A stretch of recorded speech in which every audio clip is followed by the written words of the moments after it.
Hello viewers, my name is Mr.Adebanjo and I want to welcome you to another episode on parallel geometry. In this video we'll be solving this particular question you're having on the screen right now. Now in the question I told you that the first thing you are to look out for when you are solving question on parallel geometry is the parallel lines involved. Are there parallel lines? Then if there are parallel lines, is there line of transversal? So when you're able to get those lines, then you know what to do from there. You look at this question now, we are having this line to be parallel to this line. Reason you're having arrows on them. You're having arrows on this and arrows on this. So if that should be the case now, then you can see that this line you're having here, this straight line now is touching this parallel line and is touching this parallel line. So that means that line is a line of transversal. Also, this line also is touching this parallel line and it's also touching this parallel line here as well. That means this line is also a line of transversal. Then if that should be the case now, that means you're having two lines of transversal as far as this question is concerned. You are given that this angle here is 2s minus 20 degrees. This angle here is 154 degrees. This angle Q here, you have to find that angle Q.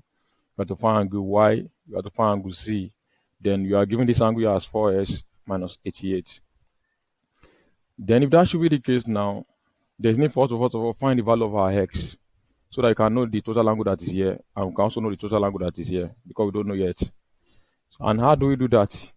If this is a this is a parallel line and which is parallel to this line as well, and this line is a line of transversal, that means there's a relationship between this angle here and this angle here.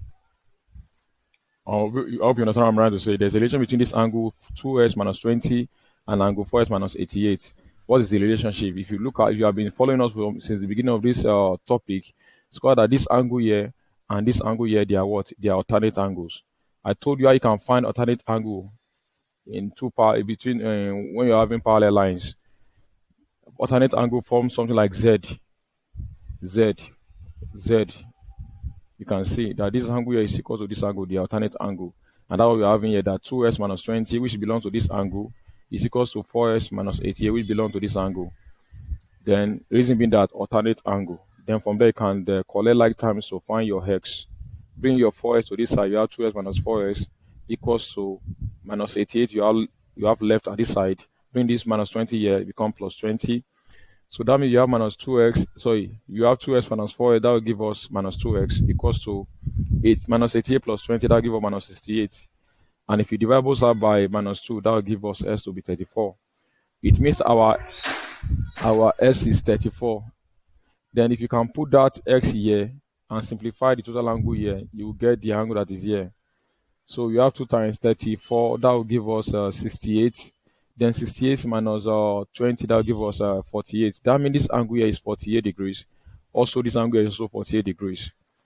Also, if that is the case now, if you look at, you have to find angle Q as well.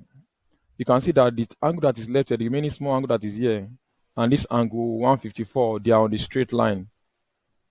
We have always also talked about angle on a plane line, on the straight line, rather angle on a straight line. That sum of angle on a straight line is equal to what? 180 degrees. That means the remaining angle that is here, which is mark Q and angle 154. So addition of them will give us what?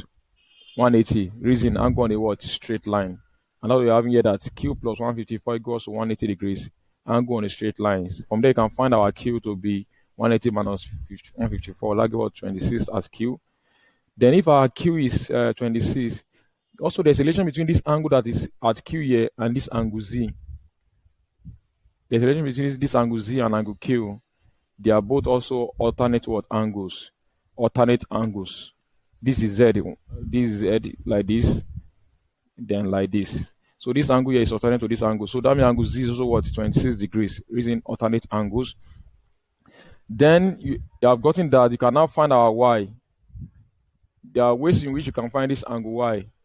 Then this is a triangle like this, like this, like this. It's a triangle. Also, you can also use this triangle to find your Y as well. You already know this as 26. This is 48. 26 plus 48 will give us, plus this small angle that is here will give us 180 degrees. Reason is sum of angle in a triangle. Then Then if you get this angle that is here, now you can now remove it from 180 to get this y. Reason angle on a straight line. Or you can get this angle here, which is 48 plus this q 26. Then find this small angle that is here, this small angle that is here. Then when you get that angle, then you now remove that angle from 180 degrees to get your y. Reason angle on a straight line as well. So there are many ways. What I use there is that this angle z here and this angle here, they are both interior angle of this triangle. And there's a theorem we're going to talk about under when we are discussing when we discuss a triangle. There's a theorem that says that the exterior angle of a triangle is equal to the sum of the two opposite interior angles of that triangle. The exterior angle of a triangle is equal to sum of the two opposite interior angles of that triangle. That is, this angle y here is exterior angle to this triangle and also this triangle here. So it means that the addition of this angle z and angle 4x minus 88 will give us y. And that's what we are having here, that y is equal to z plus 44x minus 88. Reason exterior angle of a triangle is equal to sum of the two opposite interior angles of that triangles. So, but we already get our z as 26. And we know that this angle here is 48. So that's why we are having 26 plus 48 to be equal to 74 as the value of our angle y. So the question is very simple as well. If you look at it critically, it's very simple. Then if you understand what you have done there, try to like the video, share it, comment on it, and share the video with your friends. And if you have not subscribed to our channels, please do so, as we'll be talking about another topic under plane geometry. And I will see you in the next video. Thank you.